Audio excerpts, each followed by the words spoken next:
Hello viewers, আসসালামু আলাইকুম। আজকের এই ভিডিওতে আমি আপনাদেরকে দেখিয়ে দেব আপনারা আপনাদের ফেসবুক স্টোরিতে কিভাবে যে কোনো বন্ধুকে হাইড করবেন।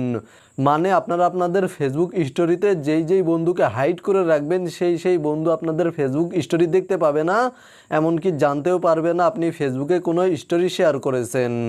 প্রথমেই আপনারা আপনাদের ফেসবুক অ্যাকাউন্টে চলে যাবেন এবং তারপরে এখানে দেখতে পাচ্ছেন ক্রিয়েট স্টোরি নামে একটি অপশন রয়েছে, এই অপশানে ক্লিক করে দিবেন এবং আপনাদের মোবাইল ফোনের গ্যালারি থেকে যেই ফটোটি বা যেই ভিডিওটি স্টোরিতে শেয়ার করতে চাচ্ছেন সেই ফটোটি বা সেই ভিডিওটি সিলেক্ট করে নেবেন এবং তারপরে এখানে দেখতে পাচ্ছেন নিচে সেটিংস একটি আইকন রয়েছে, এখানে ক্লিক করে দিবেন এবং তারপরে প্রাইভেসি অপশানে ক্লিক করে দিবেন।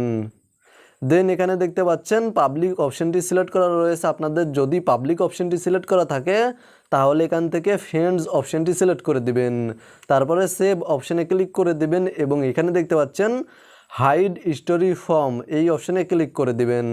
তারপরে আপনারা যেই বন্ধুকে হাইড করতে চাচ্ছেন সেই বন্ধুকে সিলেক্ট করে নেবেন। মানে আপনারা এখান থেকে যেই বন্ধুকে সিলেক্ট করে নেবেন সেই বন্ধু আপনাদের ফেসবুকে শেয়ার করা স্টোরিগুলো কখনোই দেখতে পাবে না।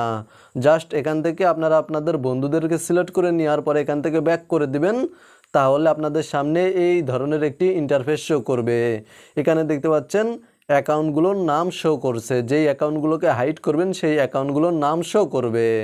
জাস্ট এখান থেকে ব্যাক করে দিবেন, তাহলে সেটিংসটি আপডেট হয়ে যাবে এবং এখান থেকে নিচে শেয়ার অপশানে ক্লিক করে দিলে স্টোরিটি শেয়ার হয়ে যাবে এবং আপনারা যেই বন্ধুকে হাইড করেছেন সেই বন্ধু আপনাদের ফেসবুক স্টোরি কখনোই দেখতে পাবে না।